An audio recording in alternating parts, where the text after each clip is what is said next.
This past week was an amazing week at work. Sometimes you just think, wow, I like doing this job. But that's most of the time. Not true. But, there are a few interesting cases.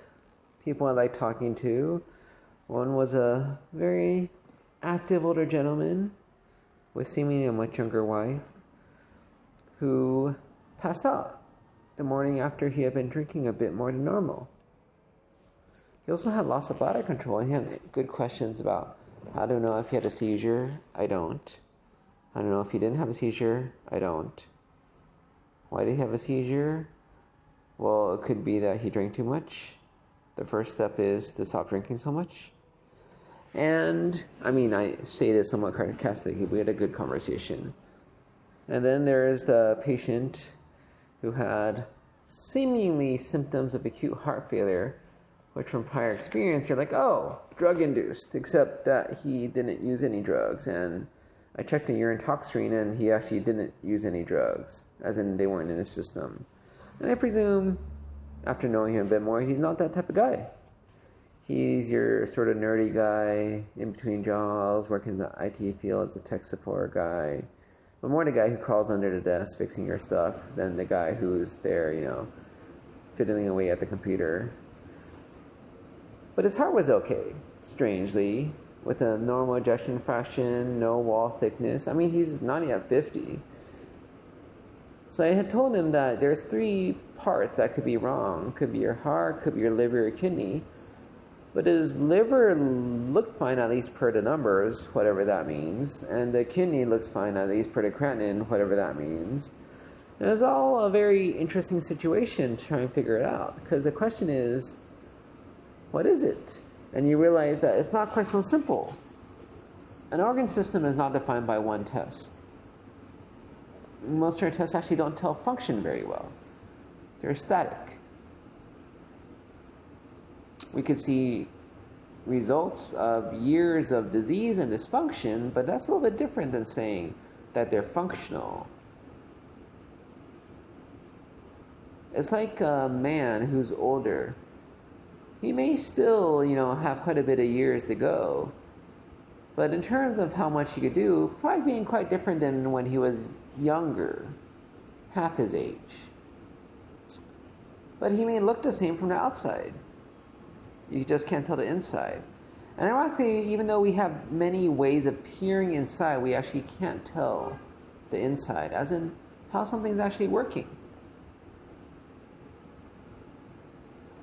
But the last case was the most interesting and destroys one of the tenets of a good doctor, and that is focused testing. So this lady comes in, and she seems like, a normal person you would see off the street. Sitting there, she's wearing a hospital gown, because almost everybody does. She has reddish hair, looks her age, 40s. She was admitted for bloody diarrhea. She's had symptoms for a while. She thinks maybe the intermittent diarrhea started about 3 weeks ago, but the past few days have really gotten worse with low back pain, cramping abdominal pain. That sometimes results in diarrhea, but sometimes results in nothing. And she decided to come in because she had chills last night. She just started having blood coming out, which is not good, obviously.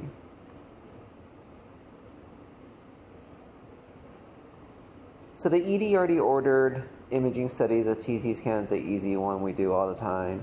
She has proctocolitis. Before I even see her, I talked to the GA doctor saying, whoa, this healthy person, what could it be? I was thinking inflammatory bowel disease, like Crohn's or ulcerative colitis. But GA said she's the wrong age for that. And I guess she isn't the right age. It's usually a bimodal distribution, but I would say 20s versus 60s. GI said ischemic colitis, which doesn't make sense to me because she doesn't have the risk factors for that. But what else could it be? Talking to her, it doesn't seem like infectious. I asked the standard questions that any infectious disease doctor would want to ask. Have you traveled anywhere recently? No. Have you had any sick contacts with this? No. Have you eaten any different food recently? No. Triple negative. So if it were up to me, I wouldn't have ordered all the stool studies, but the ED doctor did, because that's what they do, right? Reflexively, without thinking much, you just order all the stuff. That's easy to order. So stool studies are easy enough to order, so if they send off for C. diff, even nobody thinks he has C. diff. And we do other testing, we call it NAAT, Nucleotide Antigen Amplification Technique. It's PCR basically, and you test for a few different things like Shigella, Salmonella, Campylobacter. I think there's a fourth one as well.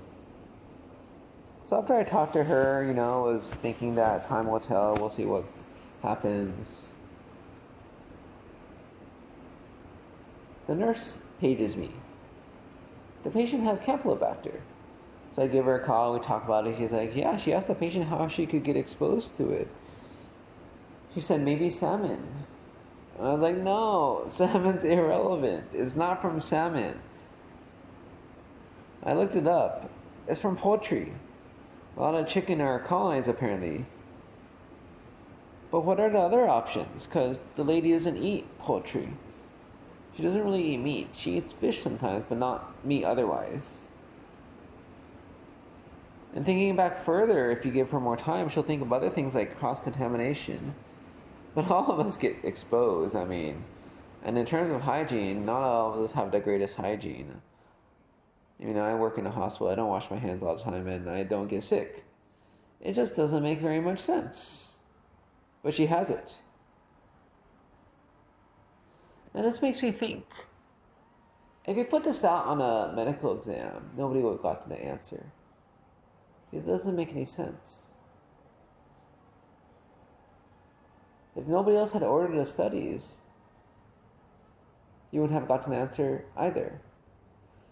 In residency, we had this one case of porphyria that was diagnosed. The thing is, our most, quote, intellectual doctor missed it. A resident got it. But you know how he got it? Because he just shotgunned. He ordered every test under the sun. We have this term called shotgunned. It means it's like shooting birds, Your bullets aren't very strong, but you just pepper the sky with bullets and hopefully you'll hit something. The shotgun approach, just order all the tests. And I think the thing is, I was taught not to do that because it's not very effective, shall we say. But sometimes when you know what's going on, you order all the tests and one comes back, it could give you an answer. Now, some doctors would say, no, you got to look at pretest probability, specificity, sensitivity. I would say, to an extent, that's true, because we don't look at x-rays or CT scans and diagnose cancer, for example, because it could be other things. It doesn't tell you all the information, but some tests nowadays we have are so specific that it is just diagnostic, like porphyria, or like this one. There's Campylobacter DNA in her gut. It shouldn't be there. It's pathogenic. Humans don't get colonized with Campylobacter. So that is what it is. And because this was the right answer, it changed how we treat it. It changes the prognosis as well. How we feel about her needing a repeat colonoscopy or CT scan. And after a week of stewing on this and thinking, wow, do I have to just order all tests now? I realized that maybe I had to relook at how I order testing. Maybe ordering testing is just like doing procedures on patients, going to surgery. It's no longer about being right or wrong, doing the right protocol or not. It's about cost benefit. Cost in this sense being how hard it is to test, resources it consumes, like money, and a benefit, as in, if you get a positive, will it change everything? Because many tests are low probability, but they're easy enough to do. They don't hurt anybody, even though the stool studies are annoying because you're supposed to be on isolation while the results are pending. But it's just money.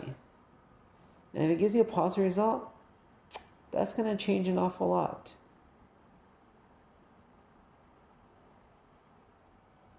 But then you go into this whole thing of, what about expensive tests? Well, I don't know, because, there's a lady who got a CT scan. She's supposedly nonverbal. She's actually not, but she's bedbound, doesn't do very much. Comes in with seizures after, and they've been attributed UTIs, and the CT showed maybe a calcified lesion indicative of neurocysticercosis. I did an MRI to follow up, and lo and behold, well, first of all, it was really hard to get because the first one had motion artifacts, so it was non-diagnostic, and then the second one I had to go with anesthesia, so it's definitely more risk. But anyways, and the ID doctor said, it's end stage, doesn't matter, can't treat it. But is it good to know? Is it make it so she has a lower your threshold? I think it does. And I had another patient. He was fine, just submitted for vertigo, but the story is all very fishy because, he was there at a pool hall drinking, smoking marijuana, and then he gets this episode of vertigo. He's already better when I see him in the morning. His CT is negative. Doesn't have it's very unusual for this to be caused by a stroke, anyways. And then he was fine until he talked to his wife, and all of a sudden his head bothered him. He had more symptoms. Like, oh, is it really you're symptomatic, or you just talked to your wife and she scared you? So you want an MRI, and I was like, oh, whatever. I just ordered an MRI with the internal artery canals, and lo and behold, he had superior canal dehiscence. That could cause his symptoms. It's a positive result, but it wasn't a cheap test. But then later, after he left, I was looking over with the radiologist, because the ENT fellow commented that you should have seen this on the CT already. They realized did some new cuts on the CT and reconstruction, and says, well, I don't know, it might just be thinning of the superior canal roof, not actually dehiscence. So it's very complicated. But the thing is, things are very complicated. And I think we used to think of medicine as simple and logical and all this or that, but maybe medicine is just like anything else in the world today. Extremely complicated. Not one reason, not two. Like the butterfly effect. Things you think don't make a difference make a difference. We just don't fully understand the body. And maybe it's good to take a step back and have a healthy respect for God, who created us. And realize we don't get it all. We don't understand it all. Our textbooks are incomplete, and many times we just missed it because we just simply don't know everything.